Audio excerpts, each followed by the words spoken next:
Good morning, students. The other day we had started the chapter "The Cat," and we have seen, how the cat, um, has all day long it just roams about aimlessly. Then just to keep itself from dying from boredom, it watches a mouse hole for more than 2 hours. Then how its behavior changes as soon as it sees that the family is has gathered around for tea, and how it manages to take its share of food from the guest. So we have seen, just as the author has told us in the beginning itself, the cat has more character. Okay, so it changes. So we can see, the change from one unit to the other, and how it very cleverly it manages the share of food from the guest, and then it goes far away so that no harm comes to him. So there we stop the other day. Now let us read the last unit, that is the unit 3. When the family has finished tea and gathers round the fire, the cat usually goes out of the room. So family has finished. Naturally, when we finish our tea, we naturally go out for means move away for our own work. So in that way, the family in cold countries, so they sit around the fireplace. Okay, so then the cat does not have any other business with this family, because it came there only for the fact so that it can get its share of food while they were having tea. That was its only business. But now that it's over, it goes out of the room. True life now begins for him. Now we can see the cat, the author is now telling us that now we will see the cat in an entirely different way. It is not the cat mewing for fish and milk. It is a totally different character altogether. He saunters down his own backyard, that is the backyard of the house. Saunters is moving in a very relaxed manner. He saunters down his own backyard, springs to the top of the fence, so it goes to the fence, and drops lightly down to the other side, so it crosses the fence. Drops lightly down to the other side. He trots. That is the walking of the since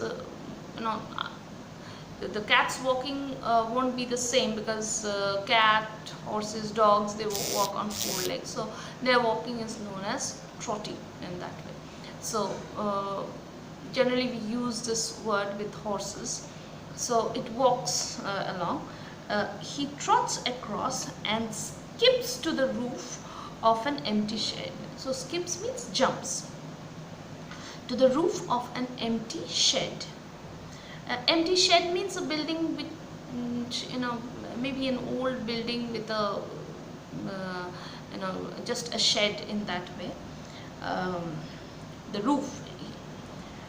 His movement becomes lithe and panther-like. Lithe means very graceful, and panther is a black leopard, or rather it belongs to a wild cat. Okay, it's a large wild cat, or a black leopard also we can say that way. So and panther belongs to the cat family. So we can see how its movement changes. Now it's very much focused on, it knows that what it's going to do, so its movement has gradually changed. It's become lithe, that is lithe and panther-like. That is panther-like, it's like a king in that way. It's um, just like a panther. He looks keenly from side to side. Keenly means he observes very carefully. Okay, he makes sure from one side to the other. Why? Side to side, and moves noiselessly, that is without any noise. Why? Because for he has so many enemies, so he doesn't want to be disturbed anymore by anybody else. And who are the enemies? Dogs and small boys with stones. Yes, sometimes the small boys throw stones, so that's why it moves noiselessly, so that nobody can understand the presence of this cat. On top of the shed, remember, it crosses the fence, skips, trots across, and then jumps on the shed. So now what it does, on the top of the shed, the cat arches his back. Arches means, arching, we know it's a kind of an exercise, so it kind of stretches itself. Okay, arches his back and rakes his claws. Rakes, we have got it in the previous unit itself. Rakes, scratches his claws once or twice through the soft bark. So we can understand that the shed is made up of wood, so bark of an old roof. So that shed is an old roof. He stretches himself. Yes, this is written in a very funny way. He stretches himself a few times to see if every muscle is in full working order, as though he is preparing himself for some activity wherein he has to be very fit and fine, fit and strong rather. So he's stretching himself to see if he's strong enough, fit enough in that way. Then, drooping his head nearly to his paws. Drooping is bending down. Okay, bending down to his paws, he sends a call to his kindred. Kindred is relatives or near ones. So he sends a call to his kindred. Before long they come. So he's calling the other cats. Okay, who are his near and means relatives, near ones. Before long, that is, they don't take much time to come. They come gliding, that is in a gliding graceful shadow. So they come, their movement is also very graceful. Shadows. Okay, because it's evening, so you can see, when the author is seeing it, he's seeing that they are coming like shadow, means the shadows can be seen by the author. No longer are they meek creatures. Meek means one who is very gentle, very submissive. Remember, the general opinion about cats is that they are fond of only mice and milk. It doesn't care for anything, and it allows to be disturbed by the family members. It just lazily moves around. So now the cat has an entirely different kind of personality, entirely different character. No longer are they meek creatures who an hour ago were mewing for fish and milk. So as the author has said beforehand, that the cat has more character than people generally think, he has also established the fact through this prose piece. They are now grim fighters. Okay, they are now grim fighters, the serious fighters. So now they are into serious activity. The lazy cat has now become very active. Just think how much more he gets out of life than you do out of yours. So we think, we consider cat as just an ordinary animal, but that's what the author says, that if we observe it carefully, we will understand that it gets a far more satisfaction for life than we do, because it enjoys life to the fullest. And what does it do? And sports, they have too. Sports means not the sports that we human beings have. Here sports means fun and enjoyment. And sports, they have too. As they go as they get older, they go for sport to the suburban backyards. Now suburbs, we know, are places outside the city, not the main city, but the areas around the city, it's outside the city. So here suburban backyards means those lanes and by lanes and roads which are not very much frequented by people. That means those places where people don't go very frequently. So as they get older, they go for sport to the suburban backyards. So even if they are old, it does means generally when human beings grow old, they lose their strength and ability, but it's not the same for cats. These backyards that are dull to us means we don't go there frequently and it doesn't have much of a meaning for us.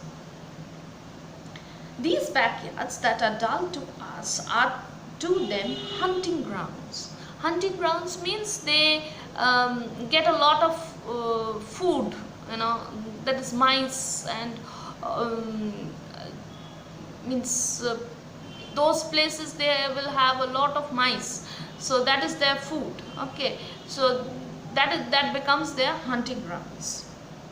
These backyards that are dull to us are to them hunting grounds, where they have more gallant adventure. So in the first unit we saw the cat as a very meek animal, very gentle, very lazy, kind of submissive.